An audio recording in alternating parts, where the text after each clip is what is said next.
Okay, we're going to bring the ruffles up to it, up under it, so that's why I put it on now. I wanted you to be able to see that, so that's why I put it on now. I would have stretched it a little bit more, but based on my pan, it didn't give me to me, okay?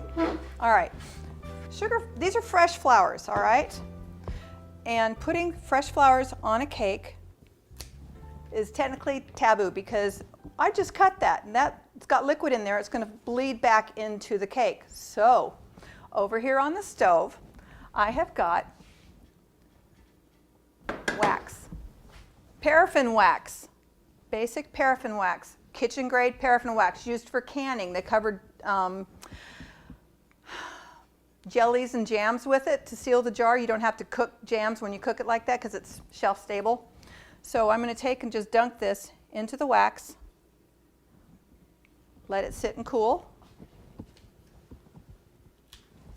All right, you see that? I just snipped it off, bringing it right up onto the flower, just the green stem, not the flower itself.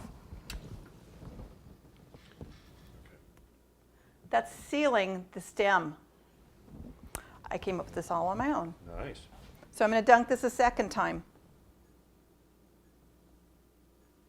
And even if I don't push this one, there's, you can see more wax on it right there. There's a big drip. See that drip right? Drip? Yeah. So because I want to put these on the cake, not necessarily in the cake, that's why I'm dunking them. Okay. The question is that edible wax? It's food grade wax. Okay. So it's not going to come off. It's going to stay on the flour because it's hard. It's not going to come off into the cake.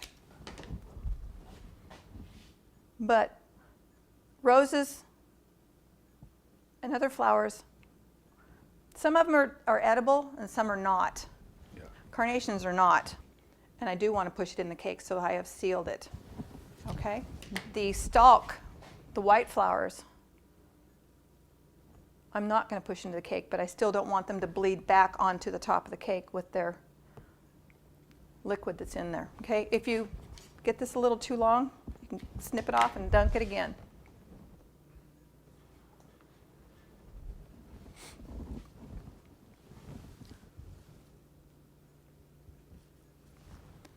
The stalk is pretty on top of the cake. Will that help the flowers to last longer? It does. Awesome. Okay. Now I can push this in if I wanted to, just to hold it for positioning. Okay. I don't want that one for the bottom. You can do it to the leaves too. And does the wax not come off when you push it through the Wax fondant? does not come off. Awesome.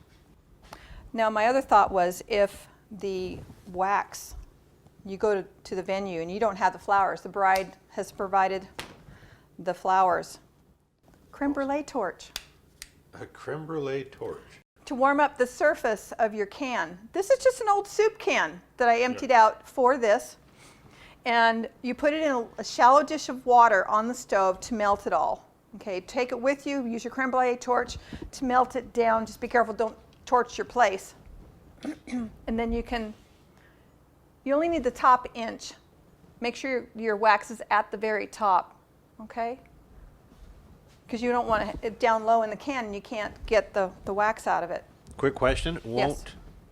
Won't the hot wax singe the leaves of the flower? I'm not dipping it that low. Excellent. I'm pulling the leaves, the petals up, dunking it down just to there. That's a good dunk. Several times. It's a very nice dunk, by the way.